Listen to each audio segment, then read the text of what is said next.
declarations of conflict? None. Okay, see none. Approve the agenda, please. Yes. Okay, moved. Seconded. Thank you. All right, adoption of minutes from the November 24th, 2020 meeting. Certainly. Thank you. Seconded by... Good. Okay, thank you, Your Worship. Business arising from the minutes?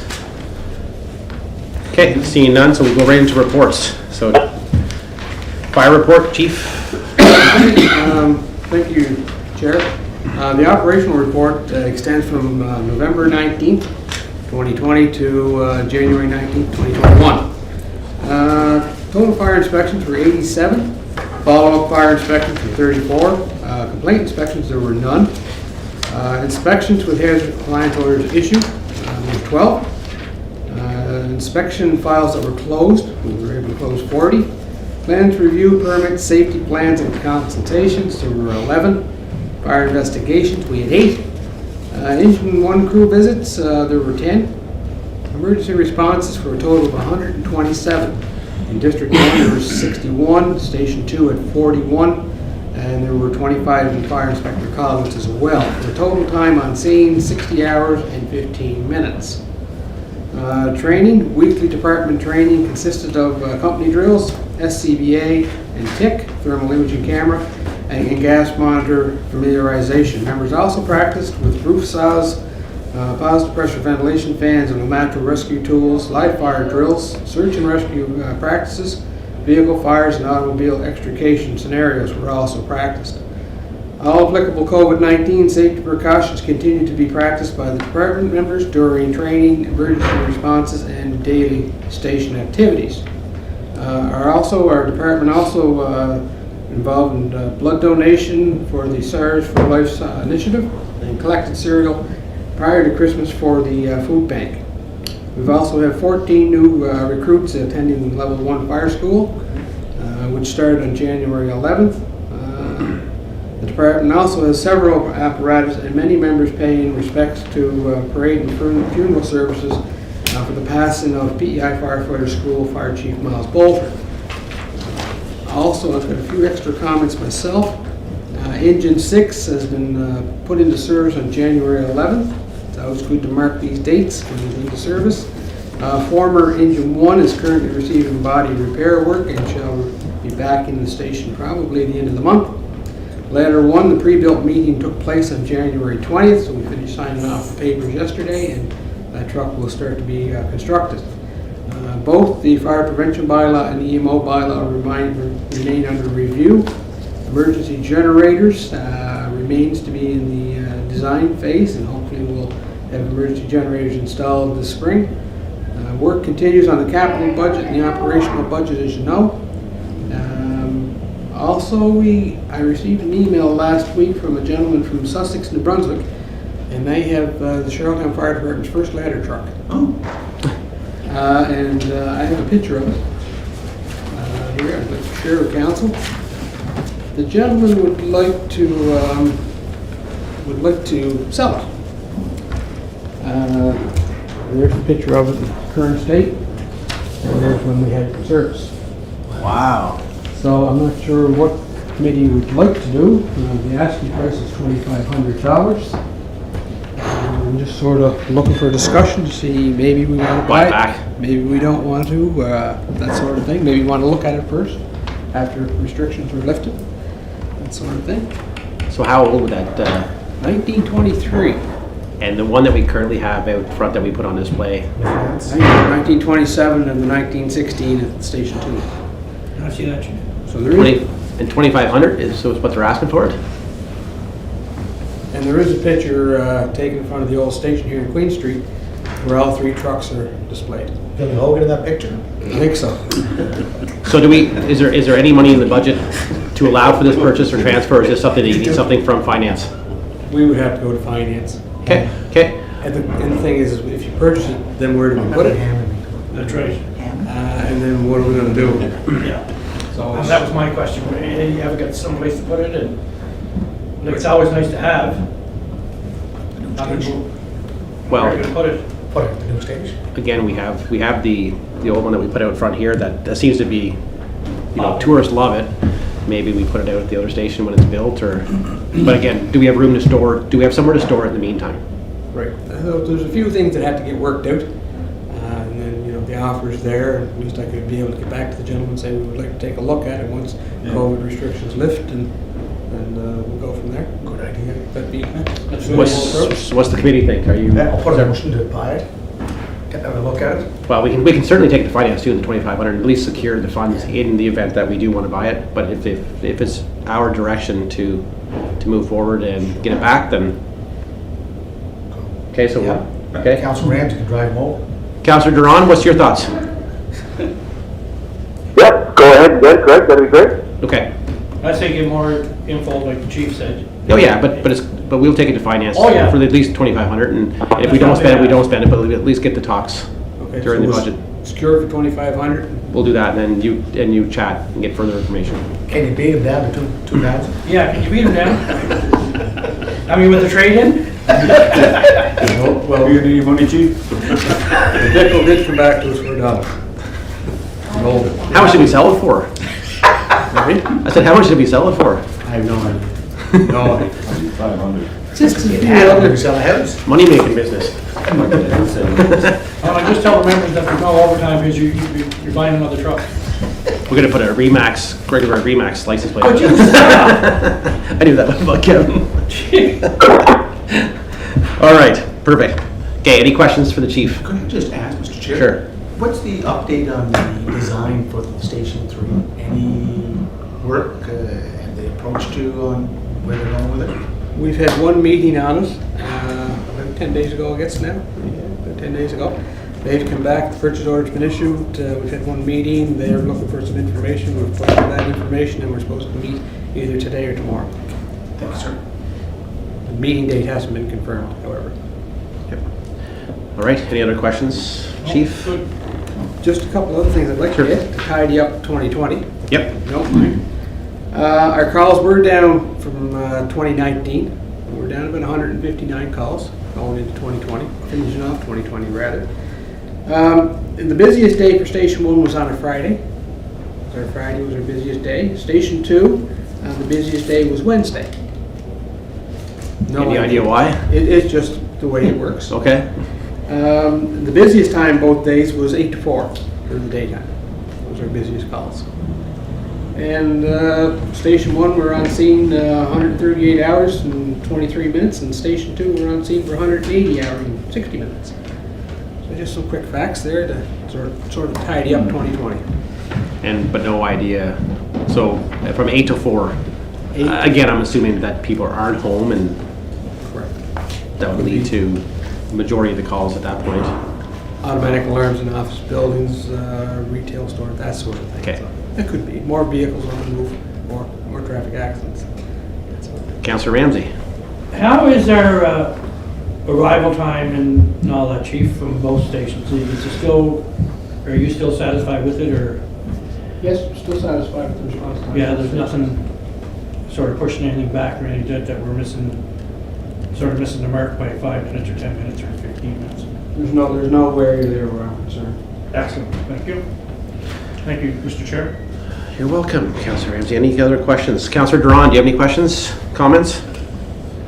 No, terrific, Greg, thank you. Okay. All right, chief, thank you. That's both reports, I'm assuming? Or you got a fire update as well? No, That's both? Beautiful, okay. All right, so we're moving into bylaws. Who Okay. wants to? Chair, there's just one question with respect to bylaws currently, is with the current pandemic situation and the unknowns of 2021 going forward, we've had some inquiries as to whether or not the temporary patio situation will be in effect for this year. So basically it's to come back to committee, see if the appetite is there to basically renew that bylaw. It had an expiry date on it for October of 2020. Yep. So basically we can have the bylaw redrafted again and just put an expiry into it for the latter for October 31st, 2021, if that's what the committee wishes to do. Because like I say, we are getting inquiries. When you look at the vaccines, it doesn't look like vaccines are actually going to come into play. In all likelihood, we'll probably be under this, I would guess at this point, that we'd be under a similar situation with it, basically an Atlantic bubble for the summer, I'm guessing. I tend to agree. So with the new bylaw, is there? I know I talked to Todd Sutcliffe around potentially extending the spots from 24 to 27.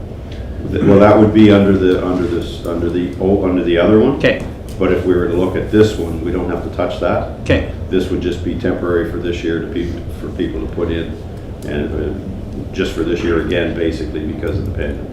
Yeah, can we look at something maybe long-term for upping it to 27? The reason I say that is while it is temporary, and I appreciate it's a good idea, the amount of money that some of these businesses are spending on their decks is substantial, and I'd hate to say, yes, temporary, spend $10,000 to $15,000 to put a deck up, a patio, and then all of a sudden the following year say no, there's no appetite to put it there. Yeah, this one doesn't have it Yeah. related to spaces. Okay, but the other one. The other one does. Okay. Because that's it. Yeah. That's like going year over year, and given the traffic volume we have with tourism, basically when we're at normal, Yeah. do you want to get into utilizing those additional spaces? So that's why it was capped at where it was. Yeah. You didn't want to, basically you didn't want to lose those. This one has no cap, so if this is going to go forward, because this situation happened last year, we had the space, we didn't have the tourism traffic, so it didn't really hurt to put additional ones out. So we'll move forward with this. So if we just take this is just going to be a temporary one again that would expire in October. Okay. Councilor Ramsey. Chief, thank you. What's the numbers that we had before the COVID? Was it 20 or 15? Well, this is a totally different setup. Right. That one still exists. So it's I think 22. I think 22, Right, 24. okay, yeah. Yeah. But that one is set up that when you apply and you get the proper fencing and everything else that you put in place, that you're good for 3 years. Those are the established ones. Those are the established ones. This one is just a temporary thing. You can put it in this year. The fencing and screening requirements are not as stringent in this one as they are in the other. So that's why this is just a temporary. So we went from 22 to, I'm just trying to get the numbers in my head, 27 last year. Did we add an extra 5 or? Yeah, it was 5 or 6. Yeah, that's there wasn't. I mean, there wasn't a huge amount of take up on it. No. But those that had it last year are asking now, is it going to be back in play this year? Correct. Given where we are with the pandemic. Right. But keep in mind too, some of the outdoor patios, the temporary ones, for instance, the Old Dublin Pub was underneath their current Yeah, structure. these were That only wasn't on ones the that would street, be on right? the street. Right. Yeah. Right. So some of these didn't affect traffic, parking, anything. No. No. And Mr. Chair, I can tell you that with Churchill's Yeah. pub and restaurant, very much appreciated and really helped out. I know with Slaymaker and Nichols, they went more permanent, same thing. So Yeah. I'm fully supportive of continuing on with the temporary permits. Like, Okay. Chief, they're looking at maybe over 186,000 small businesses proposed across the country. So it's going up again. It was at 166,000. Now the newest estimate is 182,000. So anything we can do to help small business, let's do it. So are you moving to, Yes, I'll Okay. move that. anyone want to second it? I'll second. Okay, thank you, Councilor Ramsey. Any other discussion? Carrie? No, good, thank you. Bobby, anything? No, good. All right, Good. okay, all in favor? Aye. Okay, opposed? Right, perfect, there's the direction. Can we also look at potentially amending the other bylaw or starting the talks of maybe the appetite in, Yeah, that might be something to look at more so going into 2022, okay. because this one would look after some of the Yeah. other stuff, yeah. Yeah, I'm just trying to think, just Yeah. kind of trying to get ahead a little bit and just to say that, these companies that are, or these businesses that are putting that much money into their decks, some kind of Yeah. assurance that Yeah. we're heading in this Yeah, direction. and that's the potentially. ones like where we did cap them, because what we had available was taken last year, Yeah. like Slaymaker did theirs. Yeah. So, yeah, we're at that point. Okay, But it might be better to look at that, if you're gonna look at after the going summer. with a larger one, would be look at 2022. Okay. Get through this first. Yeah. I think some of the evidence to support the argument either way might be more obvious as we get into next year, like, depending on what the mayor said, the status of small business, things like that. And so I think yeah, because we'll be very mindful of that as we move in, but we'll definitely keep it on the horizon. Okay. All right. Thank you, Chief. Personnel. Can I just ask, so Yep, just go on ahead. bylaws? Yep. You're familiar with this, the summary offense ticketing, the bylaw for that, is that going between your department and planning? Where are we at with the Nothing summary new. offense ticketing? So it's someone friend's bylaw tickets? Yeah, it's a bylaw, it should be the bylaw that I think was, Yeah, nothing, it doesn't fall under this. it doesn't go. Well, there's a bylaw that allows us to write summary offense tickets, Yeah, see, Yeah, but but that's anybody that has an enforcement mechanism. So if, so planning so comes up with. Winston could write a bylaw ticket under the Fire. fire Right. prevention stuff. Right, Planning, if they've got things where they can write it, then somebody can write it. so that's the Yeah. step system. Yeah. Okay. But that's what we need. We need them to, the But- province, to because give is that it- to the planning Is it before we can enforced do by the it. police? The ticketing? No, the summary, I think it's the summary. Summary offense bylaw, ticketing, or- SOTs. Yes, that, though, there's two different types. We have a bylaw that allows us to write bylaw Yes. tickets, where before we had to serve summonses and all Yes. that kind of stuff. So we have the authority now lets you write a summary offense ticket for a bylaw. It's a different ticket than what we write under the provincial statutes. Correct.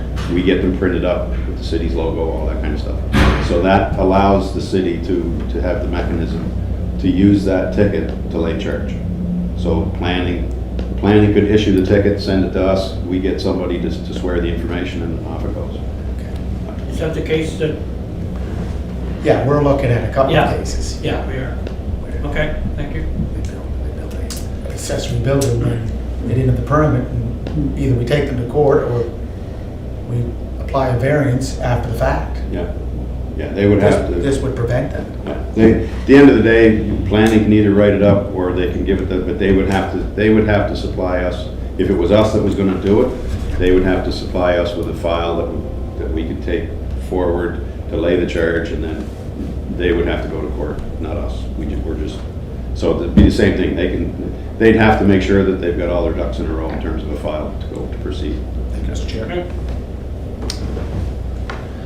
All right. Personnel, the promotional process that was underway, finished in just before Christmas. We had 4 successful candidates be ranked in our promotional setup. So there was 3 people ranked for sergeant, if a sergeant's vacancy were to come about. And that would be Darren McDougall finished first, Melissa Craswell second, Rob Larder finished third. And if a corporal's position comes forward, the ranking person on that is Tara Watts. So that has been posted, and that promotional list is in effect until December 31st, 2022.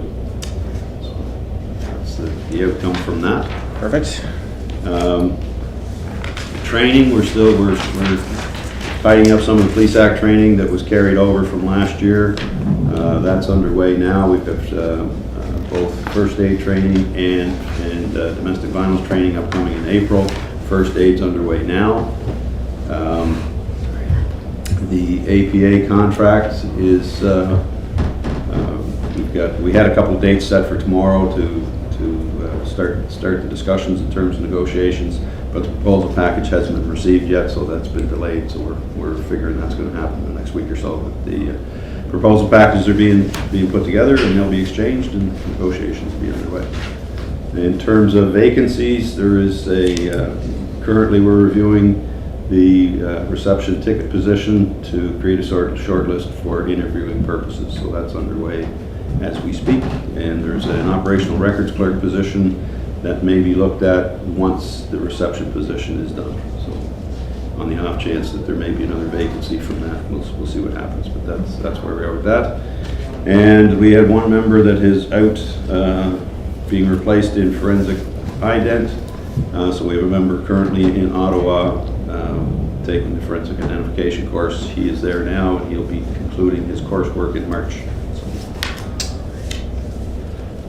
Very good.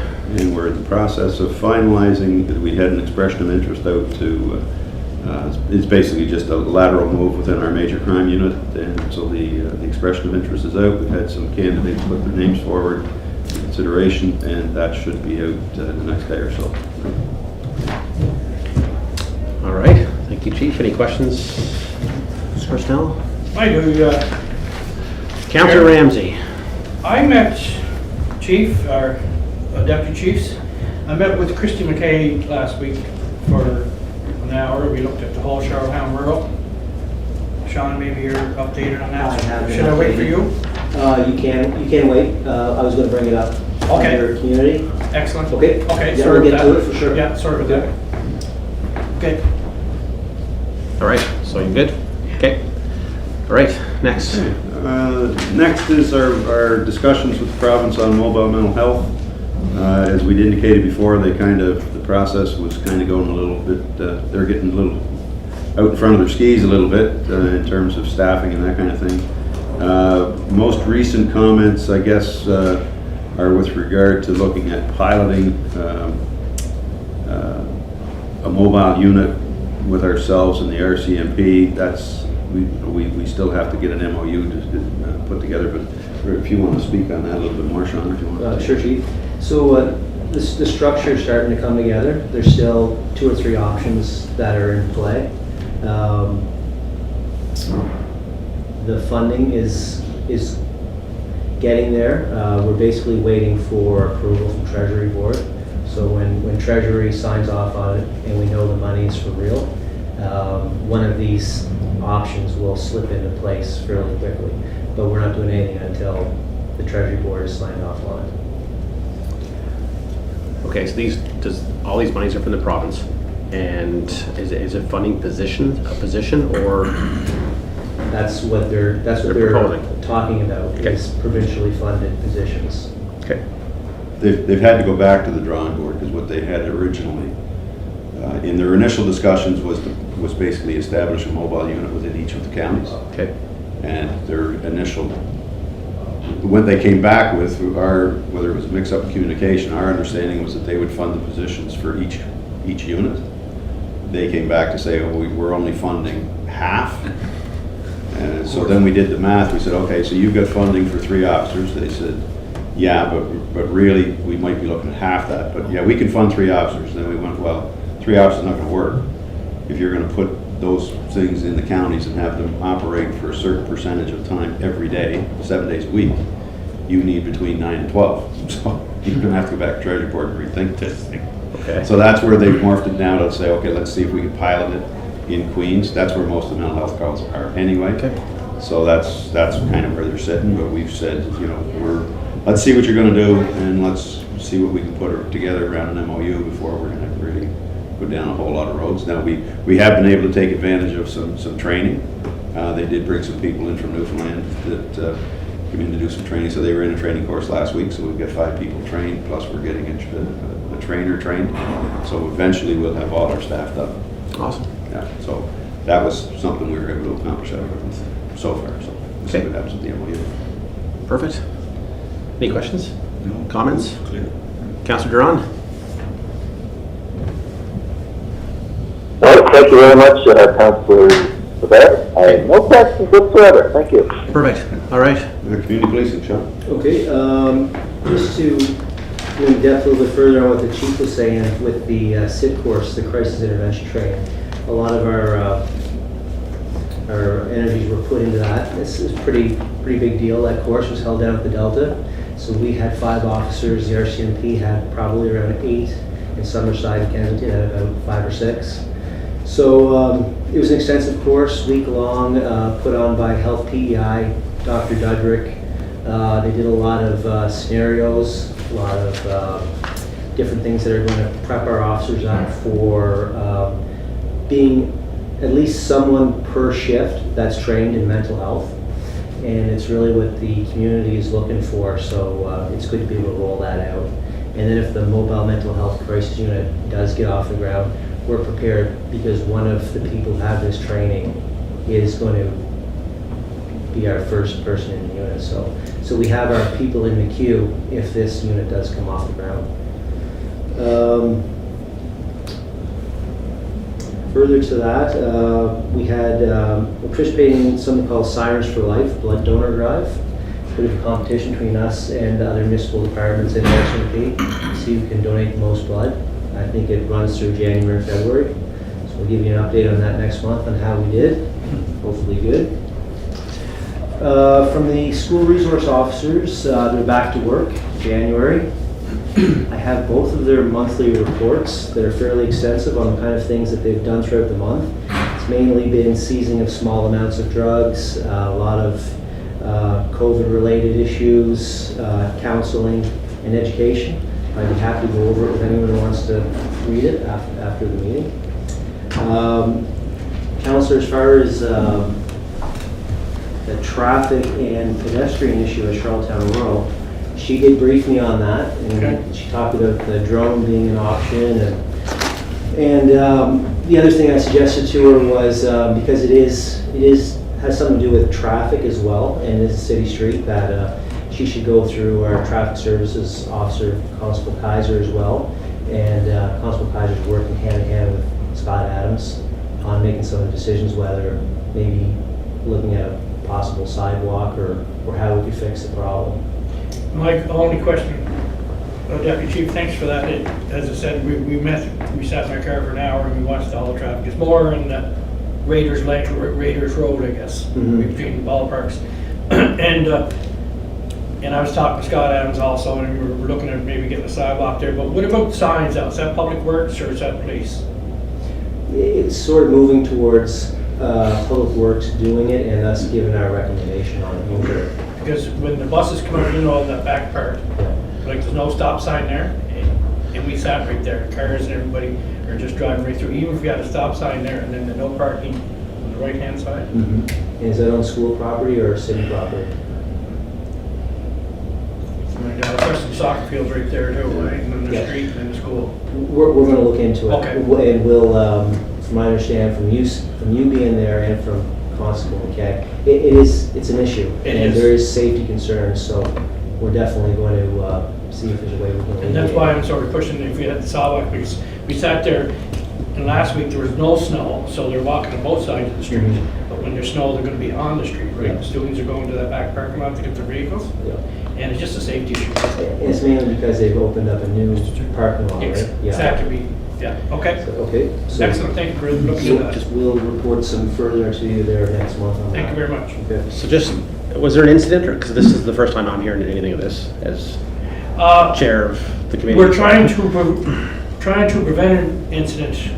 Constable McKay said he just said she's at, I shouldn't say wit's ends, that's a poor thing to say, but she's been watching it all night. It's that side door, where the two ballparks are.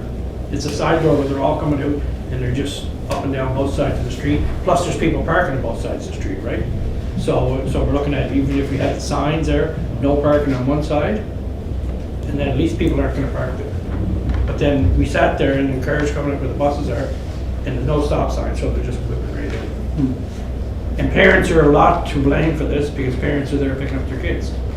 Yeah. I wasn't aware of any of it. That's all. And, No, that's the first time I heard about it too, Chair. How did it come to your attention, Kevin? Constable McKay called me last week.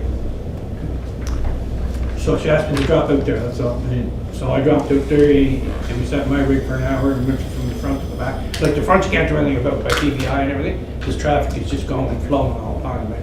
But there's 1,100 students and maybe 100 teachers out there. Yeah. So everybody's leaving at 3:10, 3:15, 3:20 or something like that.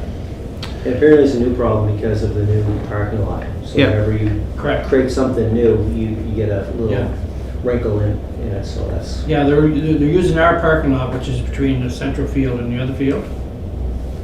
So the city allows them to use it, I guess, what I heard from Public Works. And the students are parking their cars. It's just that there's no place for them to walk back and forth to get the car. Councillor McLeod, you had a question? Thank you very much. Yeah, just update from Public Works perspective is we've had a discussion on that. There's definitely a safety concern, as we're all talking about here, and that we're looking at doing something, because there's parking on both sides of the street. Correct. And there's no place for people to walk, basically. It's a safety concern. So we have that down on our list to do. Yeah. So We meet this week anyway, don't we? Yeah. Thank God I This week anyway, but, Thank God I came to the meeting to find out. But anyway, You don't get to know everything, Chair.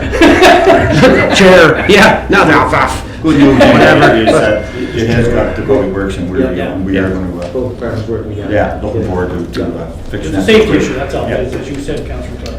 Thank you. All right, your worship, Thank question. you, Deputy Chief. Chief and Deputy Sean Combs, on the mental health issue, I know there's a lot going on, but is there a way that we can get that information out to the public that this is something we're working with? That's up to the province. It is. Yeah. They'd They'd have to lead that. Could we just nudge them a little bit to try to? Well, but that's their problem. They really can't say a whole lot until we see an MOU, because we're not going down that road until we see an MOU and we know what the costings and funding and all that stuff. Like, this is a good, They've made mention of the mobile mental health units, yeah. but they haven't put any finalized stuff around it, and they probably won't do that until we know where we're gonna be sitting. Right. These actions are a good follow-up to what happened last fall with Black Lives Matter and all about, funding the police, that we've had more focus on mental health and police enforcement. So this is all, I think, part of the script or the narrative that we want to get out there, so. I can tell you that the time for planning and all the meetings, it's going on 3 years. It's coming to a situation where the province is really looking to move forward now. Like the meetings are coming to an end and they really want to take that next step. So although we can't say what it is because they're the lead agency, Right. it's not sort of sitting on the back burner. Like Oh, no, I'm not saying it is. I just want to make sure that we It's share coming that close. information openly and transparently.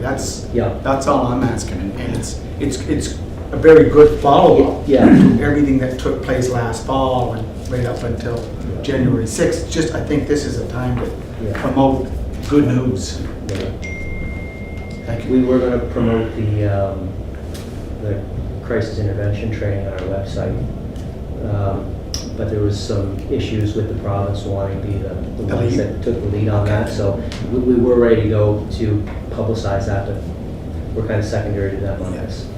Oh, I appreciate that, Mr. Chair. Thank you. I just have another point under on there. I was contacted by Norbert Carpenter, the Director of Education, that requesting a visit for him and Deputy Minister Bethany McLeod to discuss possibly the department sponsoring an e-watch camera for the St. Jean's school area. So they're going to come on the 8th of February and see what we're doing and potentially looking at that. So that they seem to be fairly supportive of the idea. So it would be a good placement there. So. And Mr. Chair, that's always been an issue down at that school, that block, right, Deputy? Cameras, the school did have cameras there, and I think they got broken, and an e-watch would be, Okay, that'd be excellent. good. Does both our high schools got cameras, Deputy? Neither one of our high schools has Seriously? cameras. Yeah. We made and that's something we'll bring up in the discussion on the 8th. Yeah. We had brought it up to them before in the past, and there was no uptake before, but it's certainly, the public acceptance of e-watch has grown extensively over the course of the program, and it's encouraging that the Department of Education is reaching out to us to. Yeah. Mr. Chair, can I just follow up with one point? Are you looking at, is it Queen Street, Stewart Street, Bayfield, like, how do you set that up? And you know what, I take that back, that's an operational issue. I don't want to get into that because No, someone on Queen Street will be asking why you asking, But in general why you terms, requesting a camera down Queen Street. But no, I'll leave that with you. yeah, but just in general terms, we do a site visit to assess the best locations, right? So, Thank you, sir. Thank you, Mr. Chair. Okay, thank you. All right, Come on, Queen Street. thank you, Deputy. So what do we got next? We've got a couple things to discuss if we want to move into closed session. All right, so we need a motion to move into closed session as per section 119, 1B, E, and H of the MGA. Moved and seconded, thank you.